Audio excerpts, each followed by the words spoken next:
অভিশপ্ত জমিদার বাড়ির শেষ অতিথি। শহরের কোলাহল থেকে অনেক দূরে ঘন জঙ্গলের মাঝখানে দাঁড়িয়ে আছে বিশাল এক ভগ্নপ্রায় প্রাসাদ, নীলগঞ্জ জমিদার বাড়ি। স্থানীয় লোকজনের বিশ্বাস, সূর্য ডোবার পর ওই বাড়ির ছায়াও মাড়ানো পাপ। শোনা যায় ৮০ বছর আগে এক অমাবস্যার রাতে এই বাড়ির পুরো পরিবার রহস্যজনকভাবে মারা গিয়েছিল। তারপর থেকে যারা সেখানে রাত কাটাতে গেছে কেউ ফেরেনি, আর ফিরলেও তারা তাদের মানসিক ভারসাম্য হারিয়ে ফেলেছে। আমি আরমান, পেশায় একজন প্যারানর্মাল ইনভেস্টিগেটর। আমার ইউটিউব চ্যানেলের জন্য আমি ঠিক করলাম এই অমাবস্যার রাতেই আমি নীলগঞ্জ জমিদার বাড়িতে গিয়ে সত্যিটা খুঁজে বের করব। আমার সাথে আছে high definition camera, audio recorder আর কিছু সেন্সর। রাত সকাল 10টা মাইনাস প্রবেশ। জমিদার বাড়ির লোহার গেটটা প্রচণ্ড শব্দে খুলে গেল, যেন বছরের পর বছর ধরে কেউ আমার জন্যই অপেক্ষা করছিল। বাড়ির সামনের বাগানে আগাছাগুলো মানুষের সমান লম্বা। ভেতরে ঢুকতেই এক গুমোট গন্ধ, নাকে এল, পচা কাঠ আর পুরনো স্যাঁতসেঁতে দেওয়ালের মিশ্রণ।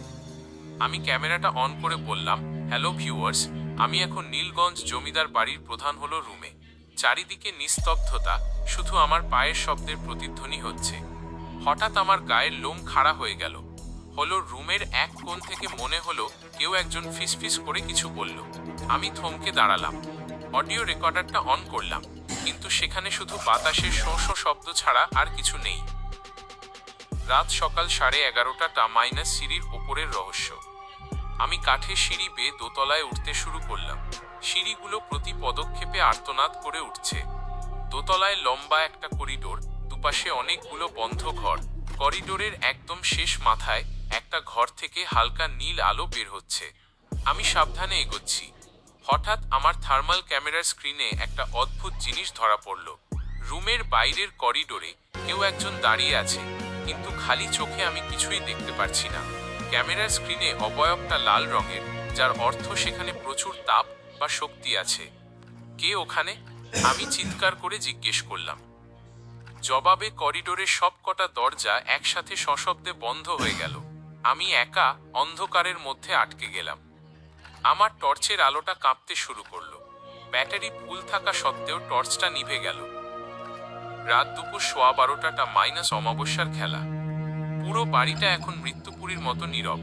আমি পকেট থেকে মোবাইল বের করে ফ্ল্যাশ অন করলাম। দেওয়ালের দিকে তাকাতেই আমার বুকটা ধক করে উঠল। দেওয়ালে ঝোলানো পুরনো তৈলচিত্রগুলোর চোখগুলো যেন নড়ছে। মনে হচ্ছে জমিদার পরিবারের মৃত সদস্যরা আমাকে দেখছে। হঠাৎ দোতলার বড় আয়নাটার সামনে গিয়ে আমি দাঁড়িয়ে গেলাম। আয়নার ভেতরে আমার পেছনে একটা ছায়া দাঁড়িয়ে আছে। একটা লম্বা শরীর, পরনে সাদা ছেঁড়া কাপড়, চুলগুলো লম্বা আর মুখটা বীভৎসভাবে পোড়া। আমি দ্রুত পেছনে ঘুরলাম, কিন্তু সেখানে কেউ নেই। আয়নার দিকে তাকালাম, সেখানেও কেউ নেই। কিন্তু আমার ঘাড়ের ওপর কেউ একজন গরম নিঃশ্বাস ছাড়ছে। আমি অনুভব করতে পারছি কেউ একজন আমার ঠিক পেছনে দাঁড়িয়ে আছে। রাত 1:30টা মাইনাস গোপন কুঠুরি। ভয়ে কাঁপতে কাঁপতে আমি একটা ঘরের ভেতরে ঢুকে পড়লাম। ঘরটা মনে হয় জমিদার গিন্নির শোবার ঘর ছিল।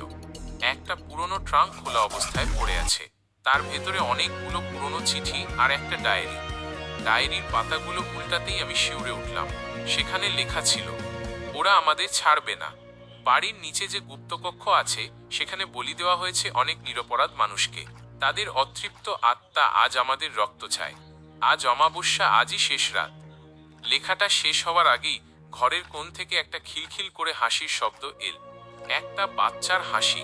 কিন্তু এই গভীর রাতে, এই জনমানবহীন জঙ্গলে বাচ্চা আসবে কোত্থেকে?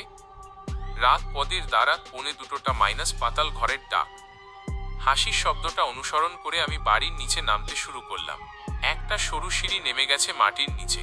সেখানে পৌঁছাতেই আমি যা দেখলাম তা বর্ণনা করার ভাষা আমার নেই।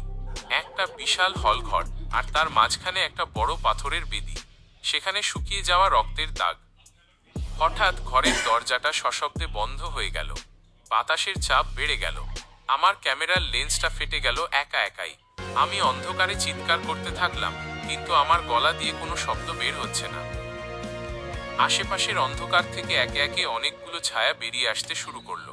তাদের চোখগুলো জ্বলছে। তারা ধীর পায়ে আমার দিকে এগিয়ে আসছে। আমি বুঝতে পারলাম নীলগঞ্জ জমিদার বাড়ির শেষ অতিথি আমিই হতে যাচ্ছি। ভোর ভোর 5টা মাইনাস শেষ পরিণতি। পরদিন সকালে গ্রামের মানুষ জমিদার বাড়ির গেটের সামনে আমাকে অজ্ঞান অবস্থায় উদ্ধার করে। আমার ক্যামেরাটা ভেঙে চুরমার হয়ে গিয়েছিল, কিন্তু মেমোরি কার্ডটা কোনো মতে বেঁচে ছিল। আমি যখন হাসপাতালে সুস্থ হয়ে ফুটেজগুলো দেখলাম, তখন আমার মেরুদণ্ড দিয়ে ঠান্ডা স্রোত বয়ে গেল। পুরো ভিডিওতে আমি একাই কথা বলছিলাম না, আমার প্রতিটি কথার পরে একটা অতিপ্রাকৃত কণ্ঠস্বর উত্তর দিচ্ছিল, যা আমি তখন শুনতে পাইনি। সবচেয়ে ভয়াবহ ছিল শেষ দৃশ্যটা। যখন আমি অজ্ঞান হয়ে পড়ে যাচ্ছিলাম, তখন ক্যামেরার একদম কাছে এসে একটা বীভৎস মুখ ক্যামেরার দিকে তাকিয়ে বলেছিল, পরের বার তুমি আর ফিরতে পারবে না। আমি আর কখনো কোনো পুরনো বাড়িতে যাইনি। ইউটিউব চ্যানেলটা আমি বন্ধ করে দিয়েছি, কিন্তু আজও মাঝে মাঝে রাতে ঘুমানোর সময় আমি অনুভব করি সেই পোড়া মুখের মানুষটি আমার জানালার বাইরে দাঁড়িয়ে আছে।